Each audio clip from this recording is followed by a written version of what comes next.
Très cher ami investisseur, j'ai le plaisir de te retrouver pour une nouvelle vidéo d'une série dans laquelle je viens analyser donc toutes les grandes villes et départements de France et faire un retour sur le business du self-stockage, un business de niche comme tu le sais, mais un business également très rentable.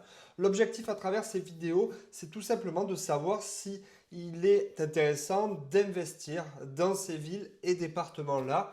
Si tu ne me connais pas, je me présente rapidement. Je suis Nicolas Todo, je suis propriétaire de 3 centres de self-stockage et j'ai créé la toute première chaîne dédiée à l'investissement dans les box de stockage, dans les centres de self-stockage. J'ai également créé une formation dans laquelle je t'aide, je t'accompagne à ouvrir ton premier centre de self-stockage. Cette formation parle de tous les éléments fondamentaux pour ouvrir un centre de self-stockage. On parle automatisation, incendie, gestion, communication, aménagement de box, etc., etc.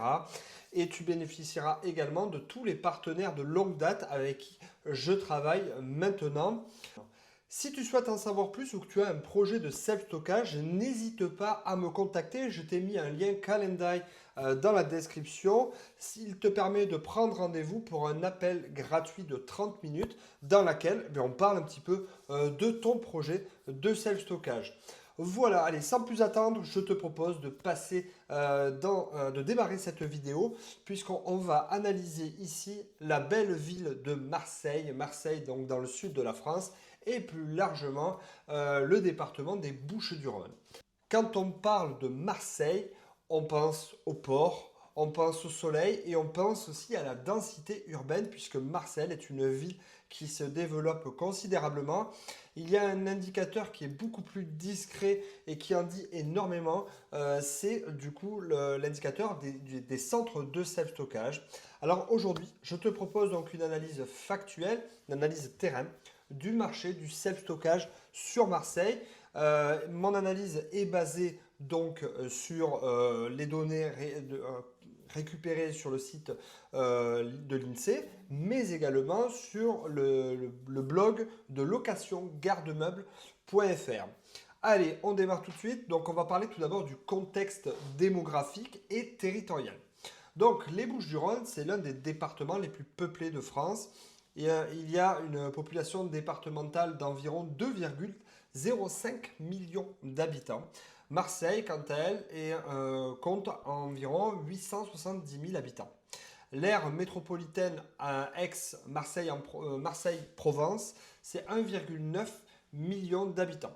Donc on est sur un territoire qui est très urbain, très dense et avec une forte proportion de logements collectifs et également une mobilité résidentielle expliquée et élevée, expliquée par une population étudiante assez nombreuse et un bassin économique très développé.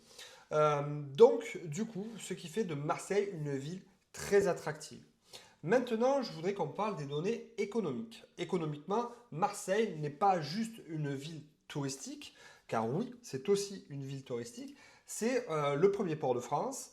C'est un pôle logistique majeur expliqué par déjà un gros flux autoroutier tel que l'A7, l'A55, l'A50. On a parlé du port tout à l'heure, mais également toutes les zones industrielles autour de Marseille et plus largement dans les Bouches-du-Rhône. Donc il y a plus de 150 000 entreprises dans la métropole. Donc ce qui fait que voilà, il y a une activité économique qui est riche à Marseille et dans les Bouches-du-Rhône. Donc le besoin de stockage, il y est et ne concernera absolument pas que les particuliers, mais aussi les professionnels qui vont rechercher donc des solutions de stockage temporaires ou non, mais en tout cas flexibles et sécurisées. Donc, parlons maintenant donc, du self-stockage. Ces données ne sont pas publiques, elles proviennent du site, comme je disais, location-garde-meubles.fr que l'on remercie. Donc, dans les Bouches-du-Rhône, il y a environ 7,5 à 8 box pour 1000 habitants, soit un parc estimé entre 15 à 16 000 box sur le département. À Marseille intramuros, donc on a environ 6,9 box pour 1000 habitants, soit un ratio proche de 1 box pour 145 habitants.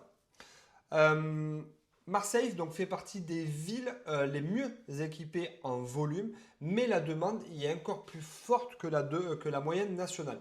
Par exemple, en France, la moyenne nationale du coup est de un box pour 134 habitants. Et tu vois, à Marseille, il y a seulement un box pour 145 habitants. Donc il n'y a absolument pas de saturation.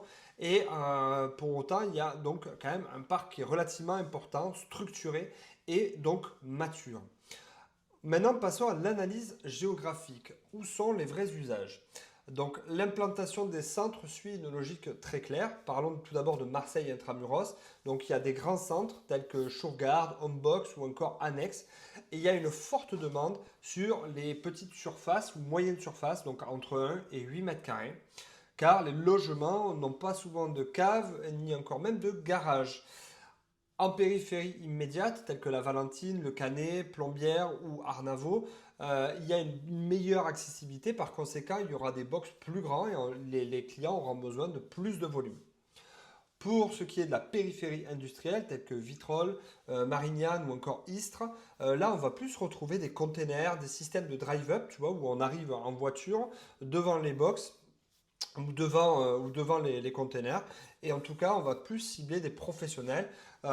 Certains vont même chercher des accès poids lourds ou des solutions de logistique. Donc ça, encore une fois, c'est plus des professionnels. Donc Marseille a vraiment toutes les palettes du self-stockage. On a parlé de containers, on a parlé de box de stockage dans des locaux comme fait Annexe, Shurgard ou encore en box. Et tout ça expliqué donc par un bassin économique, comme je disais tout à l'heure, très développé et une population également qui se développe avec des logements qui malheureusement sont de plus en plus petits parce que on manque d'espace, quoi. On ne peut pas pousser les murs. Donc voilà. On notera donc qu'en périphérie, c'est plus des box de style industriel. Voilà. Maintenant, je voudrais qu'on parle des usages. Donc, Marseille cible selon moi trois types de clients. Donc tout d'abord les particuliers qui vont être en recherche de déménagement. Ça peut être des particuliers qui arrivent dans la ville de Marseille pour y vivre ou pour travailler. On va avoir aussi des étudiants qui viennent faire leurs études, des couples ou des ménages tout simplement qui veulent faire des travaux, ou alors tout simplement des personnes qui manquent d'espace parce qu'un petit logement, pas de cave, pas de garage, et donc cherchent des solutions de stockage pour éviter de jeter leurs affaires.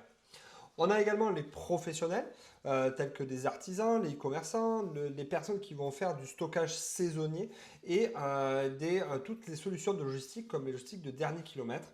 Et enfin, dernier type de client, donc ça va être tout ce qui va toucher au tourisme, car oui, Marseille est une ville touristique, et donc il va y avoir un stockage saisonnier pour les commerçants locaux ou pour tout simplement des personnes qui voudraient y habiter en résidence secondaire, etc.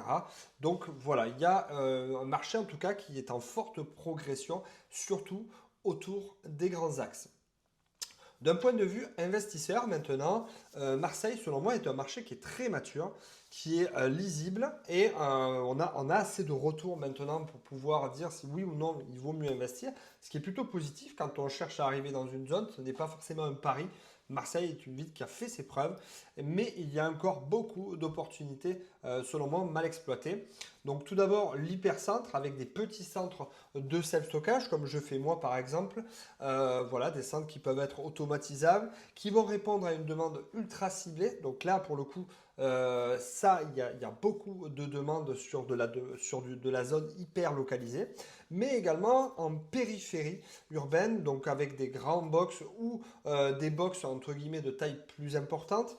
Il y a de la demande, on l'a vu, puisque les centres en container sont pleins, et donc du coup, tout ça fait que on peut avancer les pions et commencer à rentrer sur le marché marseillais, puisqu'il y a, ou plus largement sur le marché des Bouches-du-Rhône, puisqu'il y a des centres qui ont un bon taux de remplissage et donc du coup ce qui montre une certaine demande. D'un point de vue économique, les voyants sont également au vert avec une hausse du nombre d'entreprises, du nombre d'habitants. C'est un marché également étudiant et touristique. Donc tous ces éléments font que ça peut avoir son importance quand vous souhaitez investir. Voilà, c'est pas un marché spéculatif, c'est un marché d'usage et donc durable. Pour conclure, donc Marseille dispose d'un parc de self-stockage, c'est vrai, d'une concurrence, c'est vrai aussi, mais la pression démographique, le nombre d'entreprises grandissantes, que ce soit en périphérie ou en hypercentre, fait qu'il y a une demande structurelle qui est élevée. Ici, le box ne sera pas simplement perçu comme du confort pour certains, mais ça pourra être perçu comme une extension de logement ou d'activité professionnelle. Donc, Marseille et les Bouches-du-Rhône sont un territoire vivant et c'est un marché du self-stockage dans lequel vous pouvez tout à fait aller puisqu'il y a véritablement de la demande. Attention cependant à ne pas forcément y aller tête baissée, ça s'analyse comme tous les business. Donc il y a des études de marché plus poussées à faire. Et pour cela, si vous souhaitez que je vous accompagne, n'hésitez pas. Comme je l'ai dit, il y a le lien calendrier dans la description. Et puis, je vous dis à très vite pour une prochaine vidéo. Salut!